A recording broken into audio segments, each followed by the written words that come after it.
તો ચાલો અટાણે આપણે ઇન્દ્રલોક ઉપર ચડાઈ કરી અને ઇન્દ્રાણીને ઝૂંટવી અને લઈ આવી.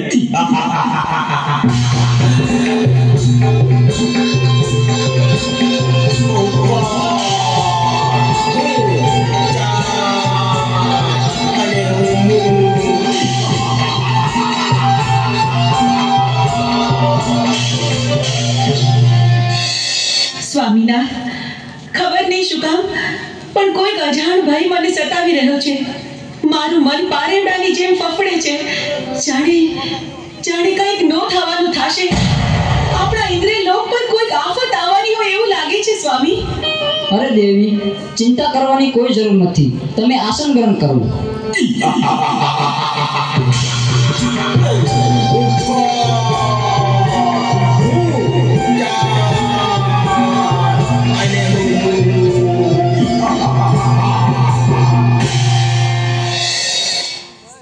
અરે ઇન્દ્ર, અત્યારે અમે તારી પટરાણી ઝૂંટવી લેવા આવ્યા છે. નહીં દુષ્ટ, એ તો કદાપી ન બને. તમારી સાથે યુદ્ધ કરવા તૈયાર હતા. તો ચાલ મારી સાથે યુદ્ધ કરજો.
બચાવો ભોળાનાથ, બચાવો. અરે દેવો, તમે આવા ને આવા દુષ્ટોને વરદાન આપી અને અમને હેરાન કરે છે. અને અમારી પત્નીઓને પણ ઉઠાવી ગયા છે. તો તમે આનો કઈક રસ્તો અને કઈક ઉપાય અમને આપો. અરે દેવતા, એની તમે ચિંતા ન કરો. એનો ઉપાય હું જરૂર ગોતીશ. બહુ સારું પ્રભુ, ક્ષમા કરે. તો ચાલો, ચંડ નામના રાક્ષસો ક્ષેત્રીને મારી પાસેથી વરદાન લઈ ગયા છે. અત્યારે પાતાળ લોકમાં નાગ કન્યા પણ છીનવી ગયા છે. ઇન્દ્ર લોકમાં ઇન્દ્રાણીને પણ લઈ ગયા છે. તો આનો એક ઉપાય છે કે મેરુ પર્વત ઉપર જમણા પગના અંગૂઠે આદ્યા શક્તિ તપ કરી રહ્યા છે. કદાચ ચંડવળને ત્યાં મોકલું તો જ એનો વધ થાય. તો ચાલો નારદને યાદ કરું. શ્રીમન નારાયણ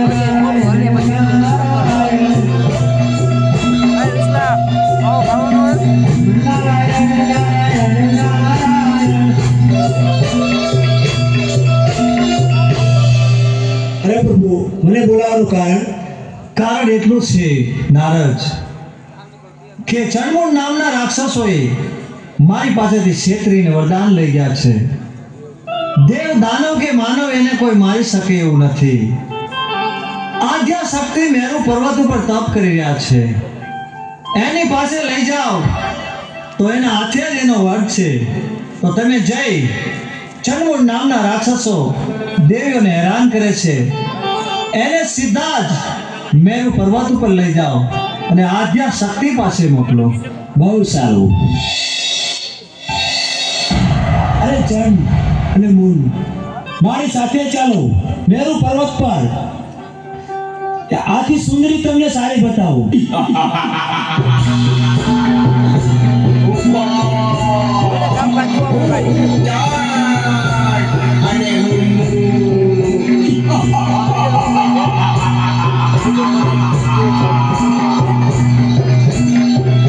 ચાલો મારી સાથે. જો બેટી સુંદરી, જોઈ લ્યો. અરે ક્યાં છે સુંદરી? જો રે.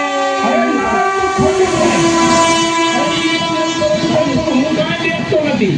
ઈ જો રે. ના, સુંદરી છે નહીં.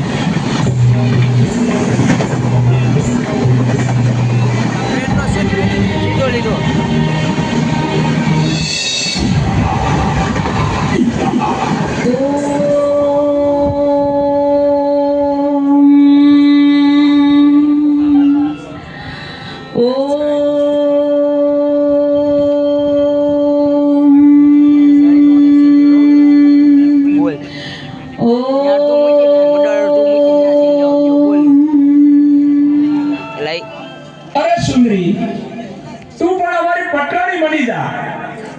તારી તપસ્યા છોડી દે અટાણે. અરે બાળકો, આ શું? મારી તપસ્યા શા માટે ભંગ કરાવી? તમે જાણતા નથી કેવડું મોટું પાપ કર્યું છે તમે, ને આના માટે તમને મૃત્યુ દંડ પણ મળી શકે.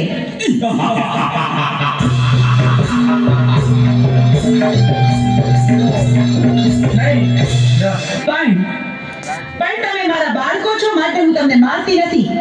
માટે જાઓ, પાછા ચાલ્યા જાઓ અહીંથી.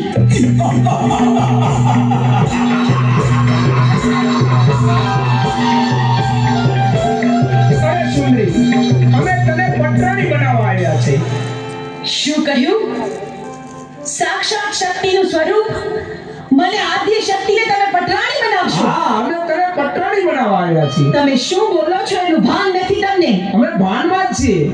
પણ આવું અધમ કૃત્ય કરવાનો વિચાર તમને આવ્યો છે એની સજા તમારે ભોગવવી પડશે.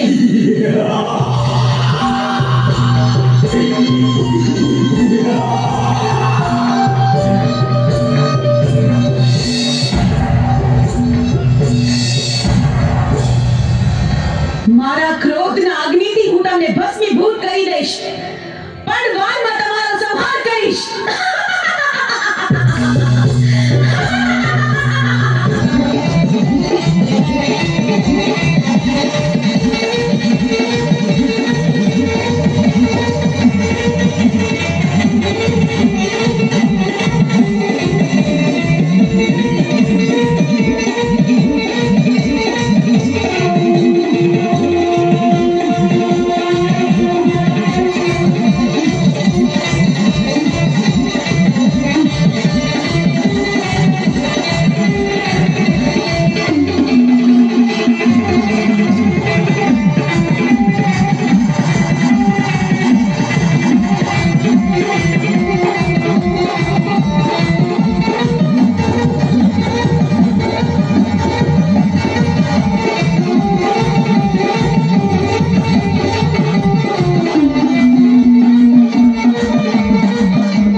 મહાદેવ, આમ મારા રસ્તા પર આડા સુવાનું કારણ શું?